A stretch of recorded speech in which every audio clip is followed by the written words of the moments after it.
की जो मूल स्थान है वो लहरतारा तालाब है, क्योंकि सदगुरु कबीर साहब आज से 628 वर्ष पूर्व इसी लहरतारा तालाब में प्रकट हुए और मगहर में, यहाँ से 250 किलोमीटर दूर मगहर जो स्थान है उसमें साहब का अंतर्ध्यान हुआ।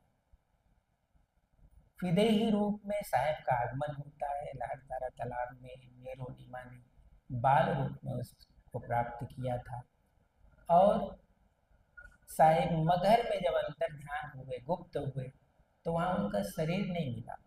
जैसे पुष्प कमल के फूल पर यहाँ दिखाई पड़े थे, वैसे जब मगहर में उनका अंतर ध्यान हुआ तो लाखों लोगों के बीच में उनका शरीर नहीं मिला, वो फूल ही मिला।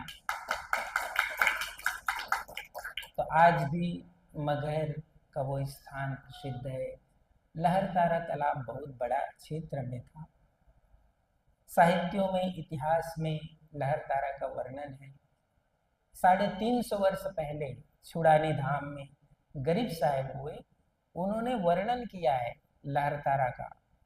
गगन मंडल से उतरे सतबुर पुरुष कबीर, जलज मने कमल, जलज माही पौड़न की, सब पीरन के पीर। ऐसा उन्होंने छुड़ानी धाम जो दिल्ली के पास है, 350 साल पहले उन्होंने लिखा था ये बात। दादू साहब की वाणी में लिखा है, काशी नगर सुहावनो और गंगा के तीर, पुरुष विदेही देदर प्रगटे साहब कबीर।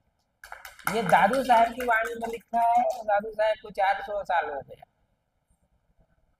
ऐसे ही अनेक संतों की वाणियों में लहरतारा की चर्चा है। तो अपने पंश्री हजूर उदित नाम साहेब 1900 लगभग 48-50 में पहली बार यहाँ आए थे। प्रकाशमणि नाम साहेब जो गद्दी पर थे उस समय उनके साथ, तो उन्होंने देखा था कि अपने जो शास्त्रों में महापुरुषों ने जगह लिखी है वो यही लहरतारा तालाब है। तो साहेब आए और उन्होंने फिर प्रयास किया। उस समय यहाँ के मुख्यमंत्री थे उत्तर प्रदेश के डॉक्टर संपूर्णानंद, उनसे मिले, राष्ट्रपति से मिले।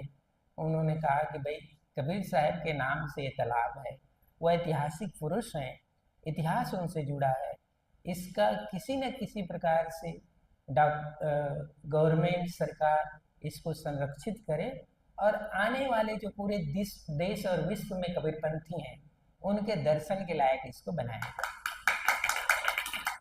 ऐसा जब साहिब थे तो उन्होंने हम सबको बताया कि मैं